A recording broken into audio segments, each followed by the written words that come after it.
अस्सलाम वालेकुम। मैं हूं राना मरतूर। आप देख रहे हैं BTP news TV YouTube channel. नाज़रीन, आज की इस वीडियो का जो टॉपिक है वो बैरिया टाउन की मौजूदा मार्केट की ख़राब सूरत हाल का है कि जो मौजूदा मार्केट की ख़राब सूरत हाल है, इसकी वजूहात क्या हैं, इस पर हम डिस्कस करेंगे आज।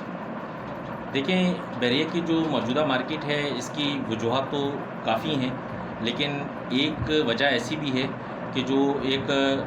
नॉर्मली लोग इसके बारे में जानते ही नहीं हैं। सबसे पहले बैरिया की जो मार्केट क्रैश होने की जो सब पहली जो वजह थी वो थी 35% एडिशनल डेवलपमेंट चार्जेस एडीसी जो बैरिया ने इम्प्लीमेंट किया था, उसकी एक वजह थी। दूसरी वजह फिर फोर्सफुल पोजीशन की थी कि जब बैरिया ने लोगों को जो है वो लेटर्स भेजने शुरू कर दिए, लोगों को जो है वो ज़बरदस्ती कहा कि आप अपने प्लॉट की पोजीशन लें, और इसका जो है वो एक मेंटेनेंस चार्जेस और इस तरह के कई तरह के मामला स्टार्ट हुए। ये दो जो वजूहत थी इस तरह की थी कि इन दो वजूहत ने मार्केट का एक जो बड़ा पैनिक मार्केट के अंदर पैदा किया। उस पैनिक की वजह से जो है वो एक जो मार्केट का जो आम जनरल क्लाइंट था, जो न्यू कस्टमर था, वो मार्केट से गायब हो गया। ख़ास तौर पर 35% एडिशनल डेवलपमेंट चार्जेस वाला जो मामला था, वो समझ लें कि उसने मार्केट की जो सूरत हाल है उस पर बहुत ज़्यादा असरअंदाज़ हुआ। उस मार्केट को नेगेटिव ले जाने में उस इम्प्लीमेंट का या उस फैसले का 35% वाले का एक बड़ा अमल दखल था। इसके अलावा एक चीज़ और भी है, वो ये कि बैरिया की जो मार्केट है, बैरिया के अंदर दो तरह की मार्केट्स हैं। इस पॉइंट को ज़रा समझिएगा। बैरिया के अंदर दो तरह की मार्केट्स हैं। एक मार्केट बैरिया की ज़ाती है, जो ज़ाती प्रॉपर्टीज़ हैं, जिसके अंदर प्लॉट्स हैं, अपार्टमेंट्स हैं, विलाज हैं और काफ़ी सारी चीज़ें जो बैरिया की ज़ाती हैं। इसके अलावा एक दूसरी मार्केट है जो प्राइवेट बिल्डर के हवाले से है, जो प्राइवेट कंस्ट्रक्शन है। आप ये देख रहे हैं कि बैरिया के अंदर बहुत ज़्यादा प्राइवेट कंस्ट्रक्शंस हो रही हैं। बहुत ज़्यादा जो है वो प्राइवेट बिल्डर नए नामों से और नई जो है वो प्रोजेक्ट्स के हवाले से बहुत ज़्यादा कंस्ट्रक्शंस और बहुत ज़्यादा मामला आप देख रहे हैं जो प्राइवेट लोग जो उसमें कर रहे हैं। तो देखें, जो दो तरह की मार्केट है ना, एक बैरिया की ज़ाती जो मार्केट है ज़ाती प्रोजेक्ट्स के हवाले से, और एक प्राइवेट बिल्डर के हवाले से। तो ये दो जो मार्केट्स हैं, ये दो मार्केटों का आपस में अमल दखल है। इसमें बैरिया के अंदर ख़ास तौर पर इस बात को समझने की ज़रूरत है कि बैरिया की अगर ज़ाती मार्केट चल रही है तो प्राइवेट बिल्डर जो है वो उनकी मार्केट रुक जाएगी, और अगर प्राइवेट बिल्डर की मार्केट चल रही है तो वो ज़ाती जो बैरिया की ज़ाती जो मार्केट है वो रुक जाएगी। ये बज़ाहिर तो इनका आपस में कोई जो है वो जोड़ नज़र नहीं आता, लेकिन इस बात को समझने की कोशिश कीजिएगा कि ये जो प्राइवेट बिल्डर की जो मार्केट है, इसको भी चलाने के लिए बैरिया का ज़ाती तौर पर अमल दखल वो इंतहाई ज़रूरी है। उसकी वजह एक छोटी सी मिसाल आप ये लें कि इन सिटी कोई भी प्रोजेक्ट आपका तैयार होता है, कोई अपार्टमेंट का या फिर पोर्शंस वगैरह जो भी हैं, इन सिटी मतलब जौहर में, गुलशन में, नाज़िमाबाद में, डीएचए के अंदर, क्लिफ्टन वगैरह कहीं भी, तो वो जो प्रोजेक्ट्स हैं वो हाथों हाथ बिकते हैं। उसका जो है वो बायर मौजूद होता है। कोई भी अगर नेक नाम बिल्डर कोई भी प्रोजेक्ट अगर बना रहा है तो उस प्रोजेक्ट का जो बायर है वो मार्केट के अंदर ईज़िली उसको मिल जाता है। उसकी वजह ये है कि वो है इन सिटी। एक वजह तो उसकी ये है कि वो इन सिटी है, लोगों की एक्सेस है। मतलब फॉर एग्ज़ाम्पल मतलब मैं गुलशन के अंदर रह रहा हूँ, तो गुलशन के अंदर मेरे नज़दीक या फिर मेरे रास्ते के अंदर जाते हुए, ऑफिस जाते हुए कहीं भी, तो जो है कंस्ट्रक्शन कोई हो रही है और मेरे पास कोई चार पैसे भी हैं, तो मैं चाहता हूँ इन्वेस्टमेंट के तौर पर उस पर लगा दूँ। तो वो इन्वेस्टमेंट जब मैं करता हूँ तो वहाँ ओन मनी की सूरत में वो मुझे वापस मिल जाता है। उसकी वजह है कि वहाँ मतलब लिमिटेड प्रोजेक्ट है और वो कंस्ट्रक्शन उसकी स्टार्ट हो गई है, बिल्डर अच्छा है, तो लिमिटेड प्रोजेक्ट होने की वजह से वो जल्दी बिक गया। जब जल्दी बिक गया तो कोई और बंदा अगर ख़रीदार आता है लेने के लिए, तो फिर वो ऊपर उसको प्रॉफिट देकर, मुनाफा देकर वो जो मार्केट से या उसी बिल्डर से जो है वो बाय करता है उसी कोई भी यूनिट जो है। बैरिया के अंदर ऐसा नहीं है। देखें, बैरिया के अंदर जो प्राइवेट बिल्डर को एक बाकायदा एक मैदान और बाकायदा एक जो है ना वो समझ लें कि क्लाइंट जनरेट करके दिया जाता है। वो किस तरह दिया जाता है कि आपने देखा, और फैक्ट्रीज़ जो मुझे देख रहे हैं वो इस बात को बखूबी जानते होंगे कि आपको मुख्तलिफ जो है वो बिल्डर्स की तरफ से, मुख्तलिफ मार्केटिंग कंपनीज़ की तरफ से आपको कॉल्स आ रही हैं कि जनाब आप जो है ना अपना अपार्टमेंट ले लें, आप शॉप ले लें, या अपना कोई भी आप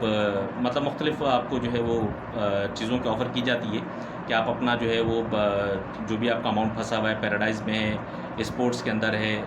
या फिर ओल्ड बीटीके वाले जो हैं उन उसमें आपका कहीं अमाउंट फंसा हो तो आप वो अमाउंट आपसे हम 100% रिफ़ंड आपसे लेते हैं, 100% आपको मर्जिंग का ऑप्शन देते हैं। आप हमारी प्रोडक्ट ख़रीद लें, हमारी प्रोडक्ट ख़रीदने के बाद ये हमारा एक अपार्टमेंट आपने ख़रीदा है, एक मिसाल है वो 60 लाख रुपए का है और आपने पे किया हुआ है 35 लाख रुपए, तो 35 लाख हम आपसे ले लेंगे, आपका जमा हो जाएगा, बाकी जो 25 लाख रुपए है वो आप इंस्टॉलमेंट के मदद में दे देंगे।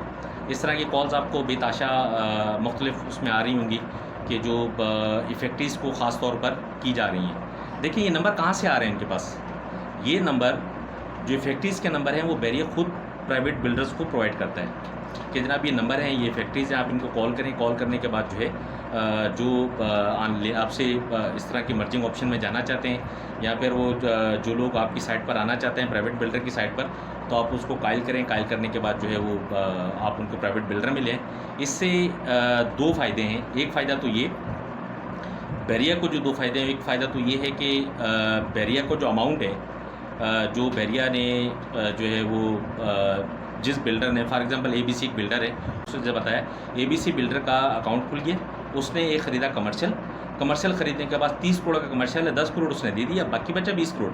20 करोड़ जो है वो इस तरह के इफेक्टिव्स जो है ना, उन इफेक्टिव्स का अमाउंट है। फॉर एग्जांपल राना उमर की एक फ़ाइल है, राना उमर ने भरे में 35 लाख रुपए, ये 30 लाख रुपए, और वो जो 30 लाख रुपए हैं वो 100% की सूरत में उसमें से कट गए। अब जो 20 करोड़ है, 20 करोड़ में से 30 लाख रुपए कट गया, बाकी जो रिमेनिंग अमाउंट है और इफेक्टिव्स को लाता रहेगा अपने अकाउंट के अंदर आके जो है ना शिफ्ट अमाउंट उसका शिफ्ट करवाता रहेगा, और शिफ्ट करवाने के बाद वो आस्ता आस्ता जो है वो उसकी पेमेंट इस तरह करेगा। तो ये जो बैरिया को फ़ायदा क्या है कि बैरिया को जो इफेक्टिव्स हैं वो ख़त्म हो रहे हैं। प्राइवेट बिल्डर को फ़ायदा क्या है कि प्राइवेट बिल्डर ने अपना एक जो है वो जो प्रोजेक्ट स्टार्ट किया हुआ है, उस प्रोजेक्ट का जो है वो बैरिया को उसने प्राइवेट बिल्डर ने ख़रीदा है उसको 10 से 12 लाख रुपए ज़्यादा बेचकर, यहाँ से प्राइवेट बिल्डर ने यहाँ से भी उसको कमाने के बाद जो है वो अमाउंट आपका जो था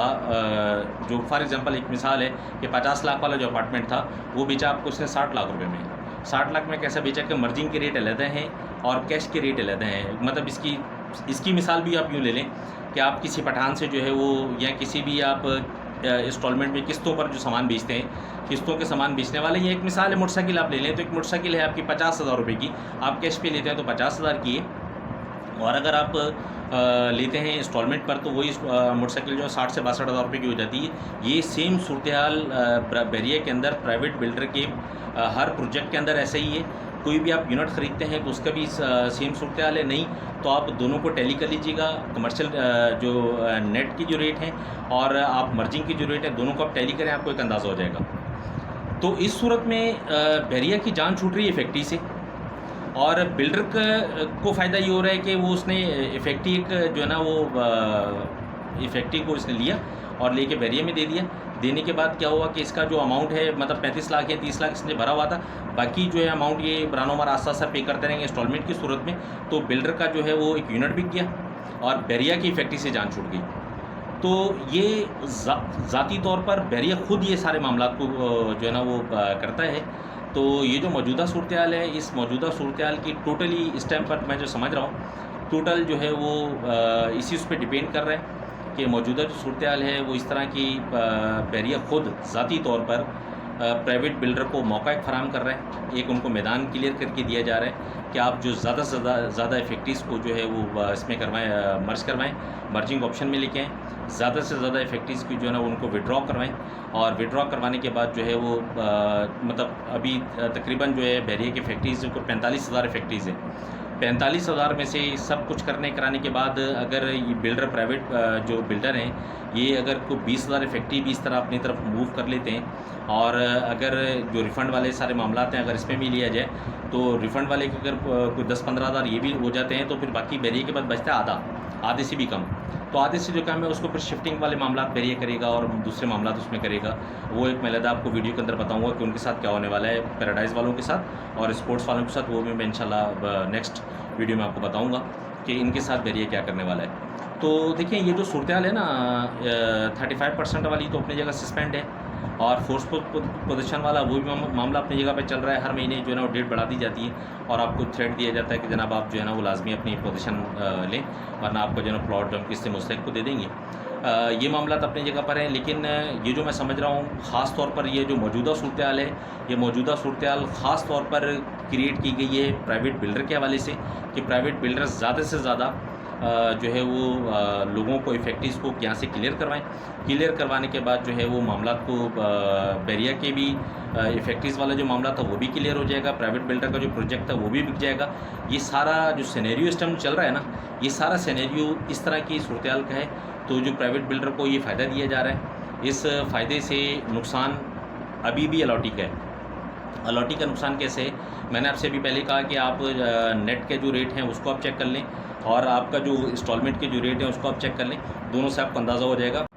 एक मिसाल ले लें कि रेट आपका जो है वो फॉर एग्ज़ाम्पल किसी भी एक यूनिट का जो रेट है वो 7,000 रुपये पर स्क्वायर फीट है। तो अगर आप नेट पे लेना चाहेंगे तो आप उसमें बार्गेनिंग कर सकते हैं। बार्गेनिंग किस तरह कर सकते हैं, 7,000 रुपये वाला रेट है, आप उसको 6500, 6600, 6700 कहीं भी ला सकते हैं। और जो मर्जिंग वाला जो रेट है वो है 7500 का, तो 7500 पर आप उसमें भी आप बार्गेनिंग कर सकते हैं, मतलब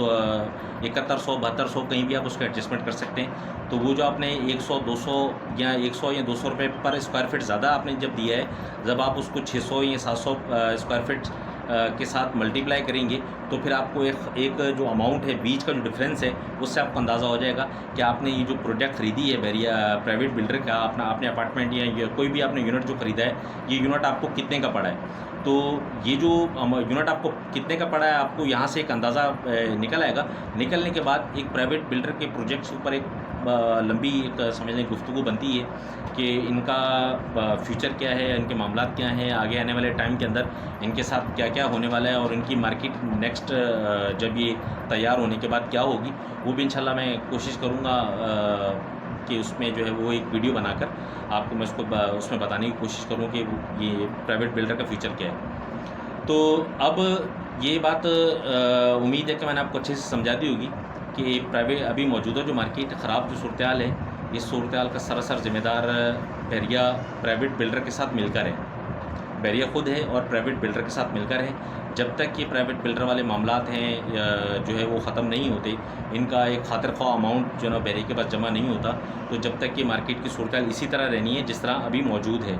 तो इसके लिए जो है वो समझ लें कि आप ज़हनी तौर पर तैयार रहें कि मामला कब तक चलता है और किस तरह चलता है, और हो सकता है ये मामला तूल भी पकड़ जाए और हो सकता है मामला जल्द ख़त्म हो जाए, क्यों बैरिया बेहतर जानता है कि उसके पास कितना अमाउंट आ चुका है और किस तरह का आ चुका है। और देखें बैरिया की मार्केट, मैंने आपसे पहले भी कहा कि बैरिया की मार्केट चलती नहीं, चलाई जाती है। इसमें चलाने का तरीक़ेकार मैं मुख्तलिफ़ वीडियोज़ में बता चुका हूँ कि बैरिया की मार्केट को किस तरह चलाया जाता है और किस तरह इसको रोका जाता है, और किस तरह की जो है ना वो एक सूरत हाल पैदा करके क्लाइंट जनरेट किया जाता है। देखें बैरिया भी अपने क्लाइंट का जो है ना वो मेंटिलिटी समझ चुका है, इनका दिमाग अब समझ चुका है कि बैरिया का जो क्लाइंट है वो आता है तेज़ी के अंदर, तेज़ी में आता है। तो फिर तेज़ी में आने के बाद जो है ना वो, जैसे मैंने पहले कहता हूँ कि बायबॉर्न इफेक्टिव, तो बायबॉर्न इफेक्टिव जो है ना वो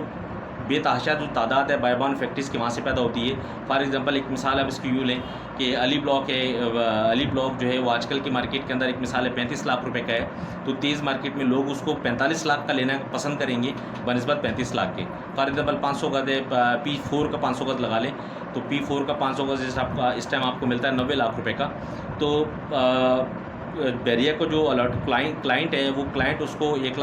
करोड़ 10 लाख रुपए में लेना पसंद करता है बनस्बत जो है वो 90 लाख रुपए में। तो बैरिया भी अपने क्लाइंट की मेंटिलिटी समझता है, तो क्लाइंट की मेंटिलिटी को समझते हुए, सारे मामला को समझते हुए बैरिया फिर अपने एक तरीके से चल रहा है। तो ये जो सूरत हाल है, ये सूरत हाल कब ख़त्म होगी इसके बारे में कोई हतमी तो नहीं कह सकते, लेकिन जब तक प्राइवेट बिल्डर के मामला सेट नहीं होते, तो जब तक कि मामला इस तरह के चलते रहने। अब मुझे इजाज़त दें। अल्लाह ताला हम सब का हामी नासिर है, अल्लाह ताला हम सब की हिफाजत करे।